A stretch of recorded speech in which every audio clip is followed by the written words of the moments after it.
Sorry Shinchan, எனக்கு உடம்பு முடியலன்னு தான் உன்னை போக சொல்றோம்.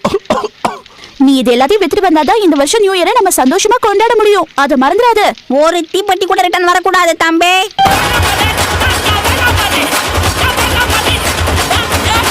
தம்பி, எதுக்காக எனக்கு போட்டியா வந்து இங்க கத்திட்டு இருக்க? மக்களே நீங்களே சொல்லுங்க, யார் கத்துறது? நான் இங்க பத்தி பெட்டி வித்துட்டு இருக்கேன். நாங்க மட்டும் தொடப்பக்கட்டியா விக்கிறோம். பத்தி பட்டி வாங்கலையோ? இந்த குளூர்லயே நீ வியாபாரம் பண்றனா ரொம்ப நல்ல பையனா தான் இருக்கணும். அம்மா புள்ள பிடிக்கிறவரு.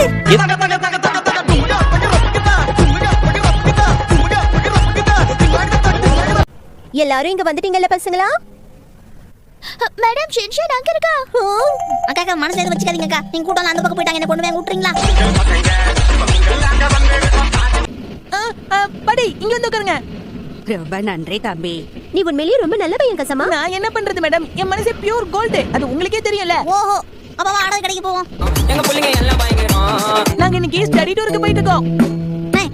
நாங்க இனி எங்க போறோம் நீங்க கேளுங்களேன். ஆஹா, இந்த பையன் என்ன வந்ததுல இருந்து இவ்வளவு தொந்தரவு பண்றான்.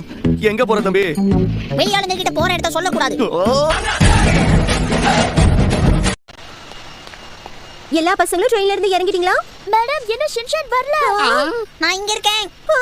ஷின்சான், நீ உள்ள உட்கார்ந்து என்ன பண்ணிட்டு இருக்க? இவ்வளவு நேரம் இந்த சீட்ல இடமே கிடைக்கல மேடம்.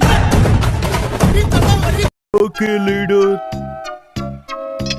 இந்த மாதிரி தான் எல்லா கம்பியும் ஜாயின் பண்ணனும். என்ன சொல்றது புரியுதுல்ல? இந்த பாத்தியா நான் எவ்வளவு பெருசாயிட்டேன்.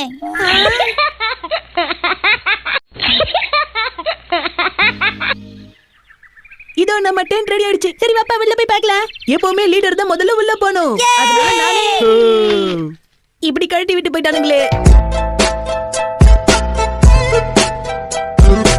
இந்த வீடியோ உங்களுக்கு பிடிச்சிருந்துச்சுன்னா லைக் பண்ணுங்க, ஷேர் பண்ணுங்க, மறக்காம சப்ஸ்கிரைப் பண்ணிட்டு பெல் நோட்டிஃபிகேஷன் ஐகானை அழுத்தி விட்டுருங்க.